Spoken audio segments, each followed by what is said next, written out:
Hello, everyone, and welcome to our 7th week in our course on drugs and behavior. And this week we'll be talking about depressants and inhalants.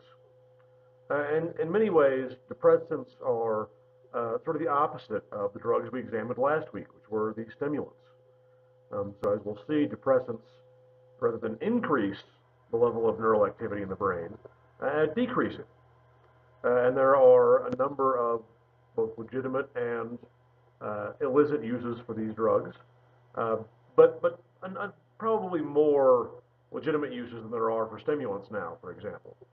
But we'll talk about the depressants. We'll talk about inhalants, which, as their name suggests, are a class of drugs that are actually defined by their method of administration, which is a little unusual. But they tend to have effects that are similar to the depressants, so we'll put them in this category as well. Okay, so by way of overview, this week we're looking at depressant drugs.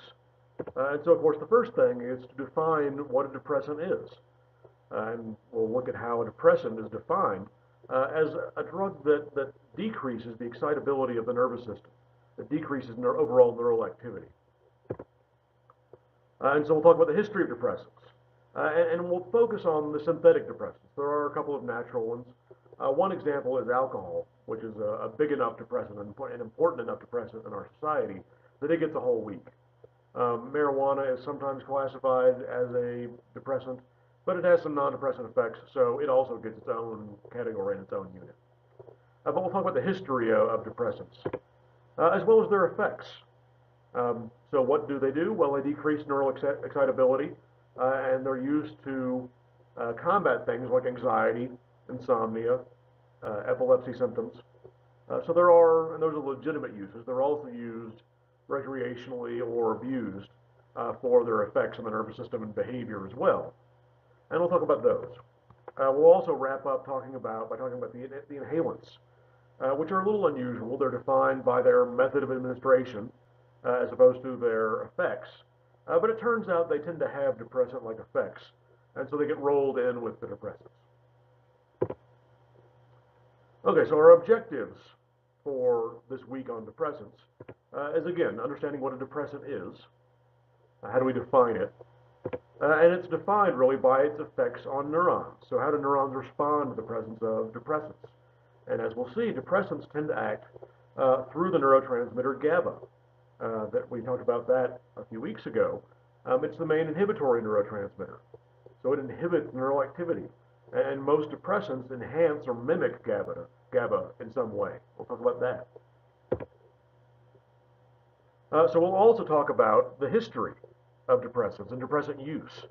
And that some of that history is the development of safer depressants. And part of that history is what they're used for. So they're used both for legitimate medical uses, combating anxiety, decreasing the incidence of seizures and epilepsy, helping people fall asleep if they have difficulty falling asleep. But of course, they also have potential for abuse and dependence and recreational use. So we'll cover that as well. Before we get going, though, a little bit of housekeeping.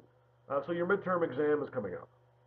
Obviously, you just turned in your research papers, but it's coming up not this week, but you need to take it sometime next week. So it's due, you have to take it online, not by this Friday, but by next Friday. So it's due just before midnight on a week from this Friday. So it is a closed book exam, so you can't use materials, and you're on your honor not to do so. Obviously, this is an online course, it's an online test. But you will need the Respondus Lockdown browser. So your regular browser won't work for this exam. You need Respondus Lockdown. And you can go to the Support tab in Blackboard, and it will have a link to the Respondus Lockdown browser, and you can go and download it from the Respondus site. And that will let you take the exam. The Respondus Lockdown browser shuts down other windows, so you're just concentrating and seeing the exam. So that's just the browser we use for online courses here. It is a timed exam, so be aware of the time limit. and it'll say on the instructions how much time you have. And so keep that in mind. So everyone has the same amount of time. It's not a take-home exam. Once you start the exam, then your timer starts. So don't try to take part of the exam and then resume it later. You do need to take it all in one sitting. So budget your time accordingly. In terms of the format, so most of the questions will be multiple choice. So we've all seen multiple choice questions. They'll be a lot like the questions from the practice quizzes that I know many of you have taken. So you'll have a number of options. You have to pick the correct option. There will also be fill in the blank, and I'm sure you've all had fill in the blank questions before. You'll have a paragraph or a sentence with a couple of words missing, and you'll have to select from a drop-down menu which is the appropriate word for that blank. And then you'll also have short answer questions. And this is where I'll ask you a question, and in your own words, in a couple or a few sentences, just answer the question. So you need to write clearly. Obviously, you'll be typing, so handwriting isn't an issue. But you need to write your answer clearly and comprehensively. So answer the question. Do it in your own words in the space provided. In terms of what's on the exam. So everything that we've covered so far, up to and including this week, so depressants and inhalants will be covered on the midterm exam. Next week's content will not. So next week we'll cover psychotherapeutic drugs and caffeine. Those won't be on the exam because you need to take the exam during that week and you won't have a chance to absorb next week's material. But this week's material will be covered, as will everything previous to it. And there will be content from both the book and lectures. I would concentrate on content from lecture. So obviously there are things in the book that I don't really talk about. There are things that aren't in the book that I do talk about. And so I pick lecture content based on what I think is the most relevant and most interesting. So I would concentrate on the content from lecture. So as always, study the book, study your notes, study the lectures, take the practice quizzes, and that would be a good representation of the content that will be on the exam. So how do you prepare? So anything from the textbook and lectures is fair game. I would concentrate more on the lecture material, though. So that's the stuff that I've deemed more important. So both your book talks about it, and I've talked about it in lecture. Obviously, the lectures are posted, so feel free to go back and look at them. The slides are available as well as you prepare. In terms of what you need to know and don't, you don't need to know both the chemical name and the brand name. Either one will do. I will always give you both of those. So you don't need to know that Zolpidem is Ambien, for example. We'll talk about that today. You don't need to know that mapping. I'll always give you both names, so knowing either one will be fine. You also don't need to know exact dates. So you don't need to know the range of dates during which the Opium War occurred. There were actually two. But it's good to know that the Opium War occurred in the 1800s before there were regulations on things like opiates. So knowing the events and the order they occur in helps put things in context. Everything sort of fits together. Usually new drugs are synthesized, and then laws and regulations in society respond to the presence of the new drug. Of course, many drugs are natural products and have been around for centuries or millennia. But it helps not to know the exact date. You don't need to know when methamphetamine was first produced, but it was in the 20th century. And so it helps to understand sort of the sequence of drug development, regulations, and society's response. The practice quizzes are available, and they are good practice, so it gives you a feel for the sort of questions I ask. And also, it's just a good way to test your knowledge on each unit. I know many of you have been using them, but not everyone, so feel free to try those to figure out where your weak spots may be in terms of the content we've covered so far. So in terms of what you should focus on in particular, as I mentioned, everything is fair game, but I would pay special attention to how action potentials work and how synaptic transmission works. Not that those will be overrepresented in terms of the number of questions, but those are areas where people tend to have a little more trouble. And so if you don't understand those as well, you may want to focus on those more, because I will ask questions about how these things work, and in particular, how drugs affect these processes. So know how every drug that we've talked about affects the brain and behavior, especially uh, the drugs that we've already devoted entire units to, things like stimulants and depressants. We haven't talked about alcohol, caffeine, marijuana yet, except in passing. So understand how drugs can affect the brain and affect behavior. So know the difference between a direct and indirect drug in terms of being an antagonist or an agonist. Know those four terms. What do they mean? Um, what does that mean for synaptic transmission? So understand both the short and the long-term effects of drugs. So oftentimes I will split the short-term effects of a drug on both brain and behavior from the long-term effects. So long-term effects are usually things like dependence, tolerance. Short-term effects are things like euphoria, decreased pain perception. So know which things are which. Also understand the regulations. At first there weren't any, but the regulations for drugs that have appeared throughout history and how those things are responses to the development of drugs and to the development of certain patterns of use. Obviously, opium has been around for millennia, but there were certain patterns of use that developed in the 1800s, and obviously there were events in history and regulations that were really responding to that, the different pattern of usage, not just the presence of the drug, because the drug had been around for millennia. Um, but trying to understand that in a historical context, how these laws and attitudes have changed over time and in response to the appearance of drugs and new patterns of drug use. Okay, so on to our unit on depressants. First, what is a depressant? So a depressant is sort of the opposite of a stimulant. It's a drug that your book says slows activity in the nervous system. I think it's more accurate to say that it decreases activity in the nervous system. Action potentials still travel down axons just as fast. They're just less likely because of depressants, and for reasons that we'll see in a minute or two. So depressants don't make you depressed in the psychological sense. So the depressant, the use of the term depressant here, just means it decreases activity in the nervous system. The opposite of a depressant is a stimulant. It is not an antidepressant, which is a class of drugs we'll actually talk about next week. So bear that in mind. A depressant describes what it does to the nervous system, not what it does on a psychological level.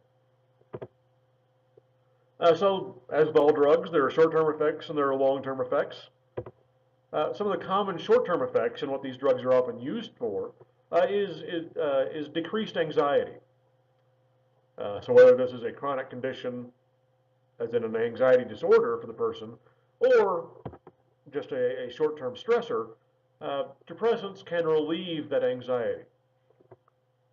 They also decrease movement, and that'll be important for disorders like epilepsy that we'll talk about here in a bit.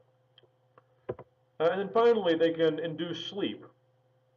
And a lot of these effects depend on the dosage. There are depressants that will decrease anxiety in smaller doses and put you to sleep in larger ones. So what are some examples? Well, alcohol is certainly a depressant. There's no question about that. We remember from a few lectures ago, alcohol is in the class of drugs that we call depressants. It's not covered in this section because alcohol is such a big topic that we actually have a whole week devoted to alcohol a couple of weeks from now. So alcohol is a depressant, but we're not going to cover it this week because it's a very big topic, both socially, chemically, and biologically. So alcohol we will reserve for another time. Cannabis is sometimes classified as a depressant, oftentimes not. So cannabis in smaller doses can have depressant-like effects, but it has multiple effects at once, and some of those are not decreasing activity in the nervous system. In sufficient quantities, cannabis can actually be a hallucinogen. And so we don't classify cannabis typically as a depressant, even though it has certain depressant-like effects. Barbiturates are a very common, or at least they were a very common class of depressant. As we'll see, they've become less common with the development of less risky drugs. The benzodiazepines are very popular. They're also depressants, and they're in very common use even today. There are lots of them. We'll talk about some of them. And so these are the prime examples of depressants, with, again, cannabis being sort of a questionable member of that category. And we have a whole week devoted to marijuana later on as well. So what do depressants do? So we mentioned some of the effects that depressants have. First, how do they have their effects? So the way that works, depressants work, is through what are called GABA receptors. If we recall, GABA is one of the main neurotransmitters in the brain, and it's the main inhibitory neurotransmitter. So here on the right, we see a diagram of the relationship between action potential and a particular kind of neurotransmitter. So on the top, we have a typical response for something like glutamate, which is an excitatory neurotransmitter. It increases the likelihood of an action potential in the postsynaptic neuron. So if we're recording from the presynaptic neuron, we see an action potential come down to the end of the axon terminal, and then in the postsynaptic neuron, we see a depolarization. That is a change in the membrane potential that gets closer to the threshold under which the neuron would fire. So glutamate increases the likelihood. You get enough glutamate transmission, and that postsynaptic neuron will fire. But GABA is the opposite. It's our inhibitory neurotransmitter. And so when GABA is released into a synapse, it actually decreases the likelihood of an action potential happening by hyperpolarizing the neuron. And that's what we see in the lower panel in this diagram on the right.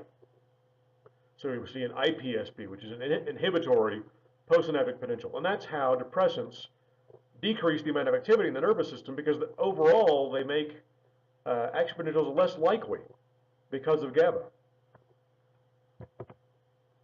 So there are actually two kinds of receptors, and different depressants affect each one to a different degree. But there are GABA A receptors and GABA B receptors. GABA A receptors are ionotropic, which means they let ions in directly. They have very fast courses of action. So GABA A receptors are ionotropic. GABA B receptors are metabotropic. And hopefully you remember this from our unit on drugs in the brain. The metabotropic receptors start often complex chemical cascades inside the postsynaptic neuron. So ionotropic receptors are simple and they're very fast. They just let in ions. Metabotropic receptors are slower, but they can have longer-term effects. And so this is important when we talk about different time courses for different drugs. It's often a function of which kind of receptor the depressant binds to. So GABA receptors are bound to directly by most depressants. So they are direct GABA agonists. Remember, an agonist is something that enhances or mimics the effects of a neurotransmitter. So in this case, these depressants bind to GABA receptors and increase the effectiveness of the neurotransmitter GABA. So in low dosages, you get relaxation, reduced motion. So again, sort of a small decrease in activity. Of course, if you bump up the dosage, you can get a bigger decrease in the activity in the brain. And so eventually that'll put you to sleep in a high enough dose. And of course, in a really high dose, you'll interfere with your autonomic processes, things like respiration. So with enough of a depressant, you'll stop breathing. And that is one of the dangers of overdosing on depressants, is death through such a marked decrease in activity that your autonomic functions stop altogether. And of course, especially with higher doses, but obviously not lethal doses, through chronic use you can develop dependence, which is a problem with many drugs that we'll talk about in this course. And as we've already seen, what usually happens in dependence is whatever symptoms or whatever behaviors are alleviated by the drug, once the person becomes dependent, if they stop that drug use, the withdrawal symptoms are often the return of those behaviors. So if you take painkillers chronically, as soon as you stop taking them, if you're dependent on them, you'll become super sensitive to pain. Similarly, if you get used to taking depressants, at first they relieve anxiety and help you go to sleep, but if you stop taking them, if you've been taking them for a while, now you'll get a sudden increase in anxiety, or difficulty sleeping because the drugs are no longer there to assist in that function, and your body's become used to them. Okay, so some history on depressants. Uh, so we're going to talk about synthetic depressants first, and that will be the main focus of this week. As I mentioned, marijuana is arguably a depressant. Alcohol is certainly a depressant, but those are big topics we'll save for later. They're also naturally occurring, and that's one of the distinctions we're going to make here, is that almost all depressants that we're going to be talking about this week are synthetic.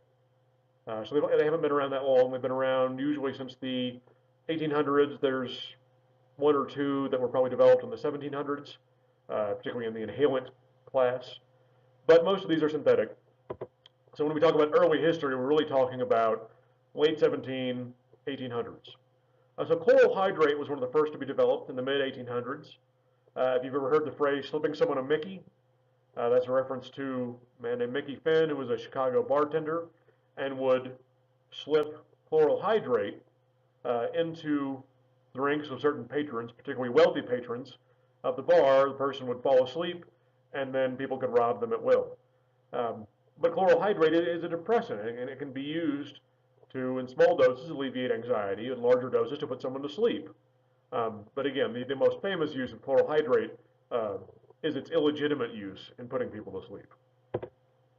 There's also paraldehyde, which is actually an effective depressant and not a very dangerous one. It actually has a wide, what's called therapeutic range, which we talked about a couple weeks ago, which means, and what that means, of course, is that it doesn't take that much of the drug to be effective, and it takes a lot of the drug to be lethal, to be dangerous.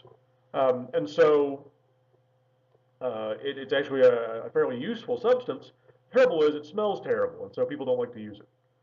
Also, it's been superseded by newer drugs that don't smell terrible, so it's not really used that much anymore. Bromides were also used particularly to help with sleep. They have some side effects. They're irritants, so they can irritate particularly the lining of the stomach. They also have higher potential for overdose and abuse, so they're not really prescribed that much anymore either, and very few drugs even contain any bromides at all. The first big class of depressants that were widely used are the barbiturates. So some of these are famous. Barbitol, for example, is one of the first ones. Secobarbital, which is a small modification of barbitol. Here on the right we see, again, sort of an old bottle for the medicine. This is barbitol under the brand name Veronal. And we'll see a lot of that this unit. We have both the chemical name and the brand name. And some of the brand names you will likely recognize. So there are actually a large number of these barbiturates. One of them is sodium pentothal, which many of you have probably heard of. It's also known as thiopental sodium. The American and the British chemical societies sometimes come up with different names for chemicals. That's just something we have to live with. Sodium pentothal is famous primarily as a truth serum. So during interrogations, sodium pentothal has historically been administered trying to get someone to convey sensitive information. It does make someone more relaxed, it does make them more talkative. Whether it makes them more truthful or not is very controversial. Also, sodium pentothal is used in the lethal injection mixture in executions. So it is injected as part of a combination of 3 drugs. It's the first one. It induces unconsciousness, and later ones stop breathing and stop the heart. So sodium pentothal is one of the famous barbiturates, but there are actually over 2,500 different compounds that qualify as barbiturates. So there's a lot of these. Obviously, we're not going to go over all of them. I've mentioned a couple here, some of the most famous ones, but all of these are small chemical modifications of the same basic compound. One thing barbiturates vary a lot on is the duration of action. That is how long the effects last. And the duration of action is usually proportional to the onset of the drug's effect. So something that happens very quickly usually wears off pretty quickly as well. Something that takes an hour to kick in usually lasts for many hours before it wears off. And so barbiturates were developed and used because they have a wide range of these durations. You can have very short-term medications that are designed mainly to induce sleep. Once you're asleep, you don't need it to continue working. Whereas if it's an anti-anxiety medication, you're awake all day. If you're anxious all day, you need a longer duration of action. So barbiturates are a class of drugs that were really developed and customized based on the symptom they were supposed to address. Unfortunately, with barbiturates, there's a fairly high risk of overdose, especially if they're combined with other depressants, especially alcohol.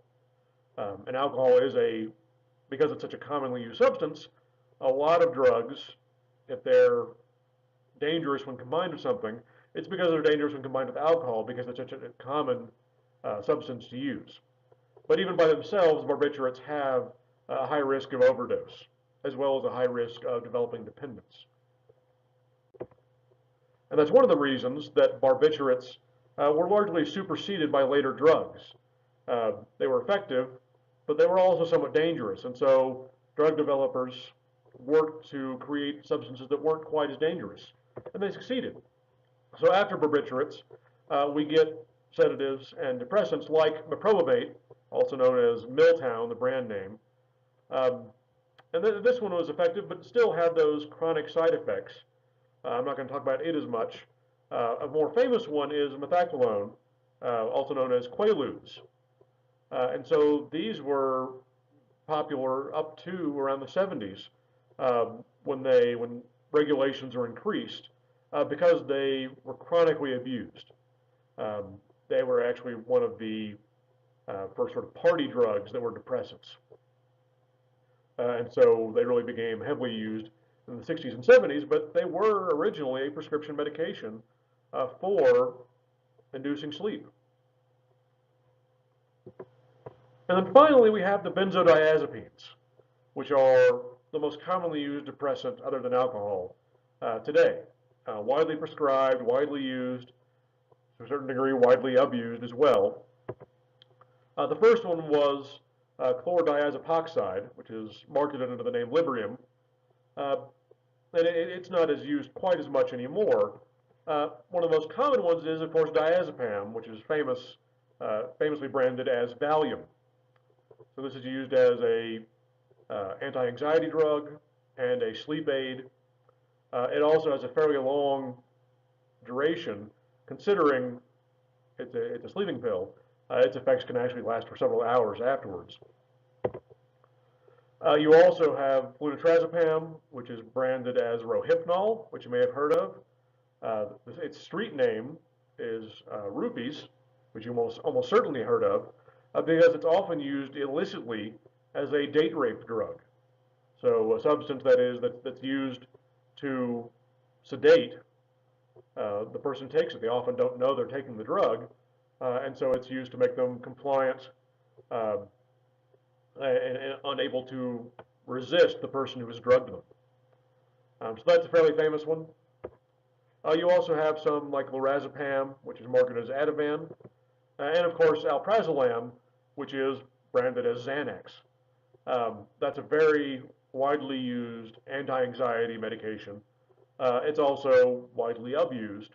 But these are all benzodiazepines, and benzodiazepines are a chemical designation. We don't need to go into the chemistry of it, but like barbiturates, there are a large number of these compounds, and they're designed and modified to try and minimize side effects, minimize the risk of overdose and dependence, but they're also customized based on how quickly their effects take place and how long those effects last. So now that's the history. Those are sort of the different types of drugs chemically that we've developed. But in terms of what they're used for, there are a number of uses for depressants.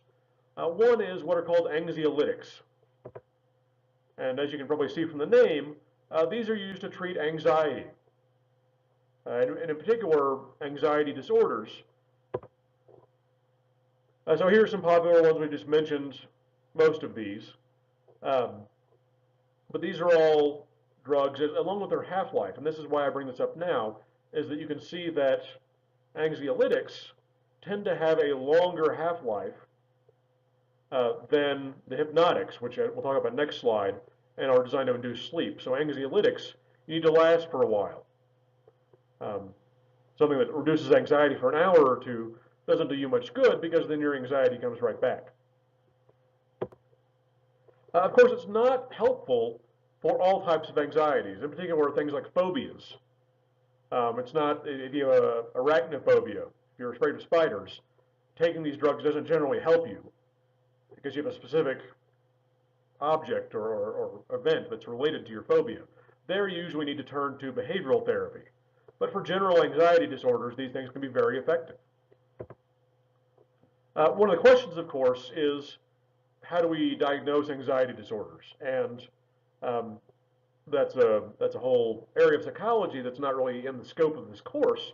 But that's one of the issues, is if someone should be allowed to take a depressant, particularly an anxiolytic, because of short-term stressors, or are people with anxiety disorders, diagnosable anxiety disorders, the only legitimate users of these drugs?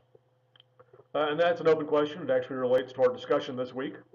But that is one of the difficulties, is how many criteria a person has to qualify for in order to get a prescription for one of these anxiolytics. Second, we have the hypnotics, which do not hypnotize you. They're drugs that induce sleep.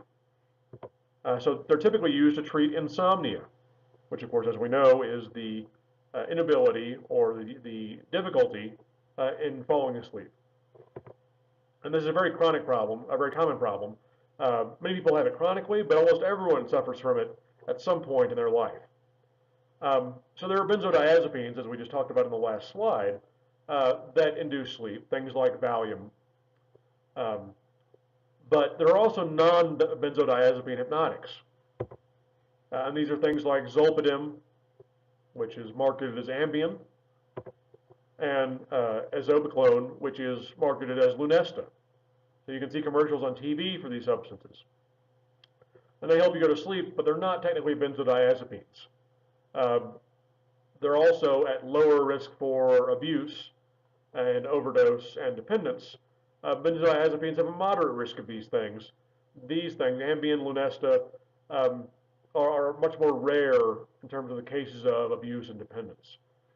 Finally, there's Ramelteon, which is marketed as Rosarum, and this is actually a different class of drug altogether. It's still a depressant. It helps you go to sleep, but doesn't act through the GABA system of neurons. It actually works through a neurotransmitter called melatonin, which you may have heard of. So Rosarum is a melatonin mimic. And the way it works is melatonin is a neurotransmitter that's thought to regulate sleep and wake cycles. So Rosarum mimics melatonin, and it's most commonly used for people that are either because of their job or because they're traveling, that the day-night cycle doesn't match up with their endogenous sleep-wake cycle, and so it sort of resets your body clock. The benzodiazepines and other depressants will work sort of no matter what time of day it is. We're still evaluating what melatonin does in particular, but it seems like these are drugs that are most commonly used to sort of reset the sleep-wake cycle. Finally, they're anticonvulsants. And so these are drugs that are used to reduce the incidence and reduce the severity of seizures. So the most common disorder these are used for is epilepsy. So here on the left we see what's called an EEG, an electroencephalogram, a graph of electrical activity in the brain of someone who's suffering an epileptic seizure. So what characterizes these seizures in the brain is a large amount of spontaneous, synchronous activity. So normally your brain is firing all the time, but here we have a really large increase in the amount of activity and also the degree of synchronization. in the brain. And usually, these seizures start at a particular locus in the brain. It varies from person to person, but for a given person that's epileptic, they usually start in a characteristic spot. And then these waves of activity spread from there and then pretty quickly cover the entire brain. And so one way to get at this in severe cases is surgery, just to remove that location. But if it's not as severe, then you can use depressants to lower the overall level of activity in the brain and thereby decrease the risk of a seizure. And many of these drugs are actually quite effective. More recently, it's been discovered that many of these anticonvulsant drugs can be useful as mood stabilizers, which is not an intuitive effect that these drugs would have. And it's still not clear why they have these effects.